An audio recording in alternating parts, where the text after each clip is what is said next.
बातमी भोंदू अशोक खरात संदर्भातली या प्रकरणामध्ये आता आणखी एक धक्कादायक माहिती समोर येते। अशोक खरातची फरार पत्नी कल्पना खरात ही गेल्या 16 वर्षांपासून तिच्या माहेरी गेलेली नसल्याची माहिती आता पुढे येते। कल्पना खरात 16 वर्षांपासून माहेराशी संपर्कात नाहीये आणि सिन्नर तालुक्यातल्याच पाडळी इथं एसआयटीकडून या संदर्भातली चौकशी करण्यात आली।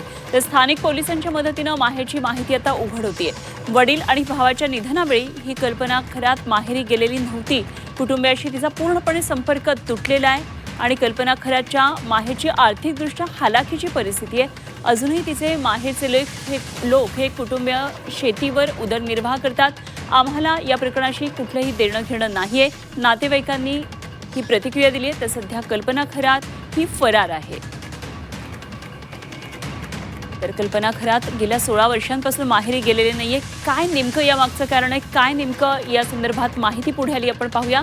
तर सिन्नरच्या पाडळीमध्ये कल्पना खरातचं माहेर आहे। 16 वर्षांपासून माहेरच्यांशी कुठल्याही प्रकारचा तिचा संपर्क नाहीये। वडील आणि भावाच्या निधनाच्या वेळी सुद्धा ती माहेरी गेलेली नव्हती। कल्पनाच्या माहेरची परिस्थिती ही हालाखीची आहे। शेतीवर कुटुंबियांचा उदरनिर्वाह चालतो। खरात प्रकरणाशी आमचं देणं घेणं नाही, नातेवाईकांनी हा दावा केला आहे।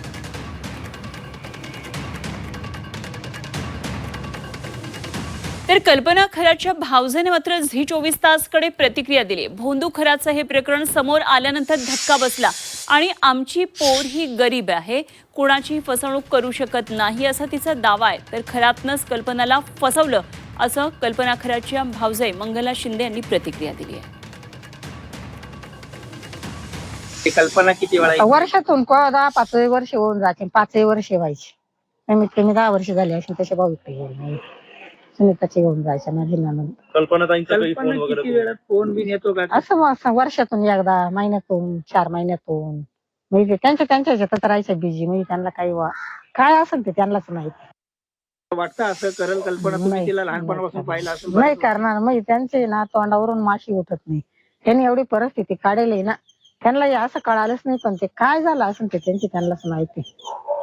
कल्पनाताईंना माहित होतं असं कधी चर्चा झाली तुमची? नाही, कधीच नाही, विषयच नाही झाला आमचा वाला कवा, अशा म्हणल्याच नाही कधी का असं ते प्रसंग वगैरे ते म्हणायचे, ते बोलतच नव्हते बा, काही सांगतच नाही। मंत्री वगैरे यायचे आमच्याकडे असं काही बोलत? काहीच नाही। आता काय करते, अशा गोष्टी नव्हत्या घडायला लागत।